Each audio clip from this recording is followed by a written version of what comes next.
যে তুমি অন্যায় করো। জি, নামাজ বাদ দিলে সরাসরি কাফের। আল্লাহ বলে নাই, রাসূল বলে নাই, কিছু না।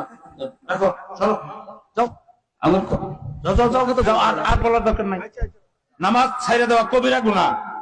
ইচ্ছাকৃত নামাজ ত্যাগ করলে সে কাফের হয়ে যায়। বিশ্বাস করুন মুসলমান, নামাজ পড়বেন না, মুসলমান থাকতে পারবেন না।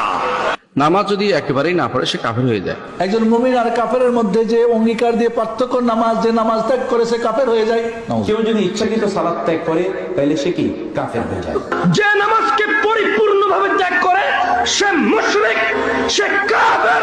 যে সালাত আদায় করে সে মুসলমান, যে সালাত আদায় করে না সে কাফের। যে সাহাবায়ে কেরামগণ কোনো পাপের কারণে মুসলমানকে কাফের মনে করতেন না।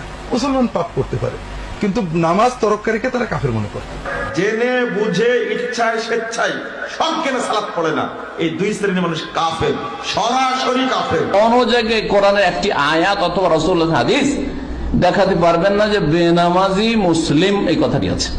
বেনামাজিরা জানবে কি করে? সালাত ত্যাগ করলে যে মানুষ ইসলাম থেকে খারিজ হয় সেটা তো আলেমরাই জানে না। সালাত যে ব্যক্তি আদায় করে না সে কি কাফের? হাদিসের ভাষায় যে সালাত ছেড়ে দিল সে কাফের, সে কুফরি করল। ইবনে মাজা প্রথম খণ্ড 1079 নম্বর হাদিস। অনুরূপ ভাবে ইবনে মাজার 1080 নম্বর হাদিস, যে সালাত ছেড়ে দিল সে কুফরি করল। কাজেই আমরা নিঃসন্দেহে বলতে পারি যে সালাত ছেড়ে দিল সে কাফের। তবে ব্যক্তিকে উল্লেখ করে কাফের বলা যাবে না, অমুক কাফের তমুক কাফের, বরং বলতে হবে যে সালাত ছেড়ে দিল সেই কাফের, সেই কুফরি করলো।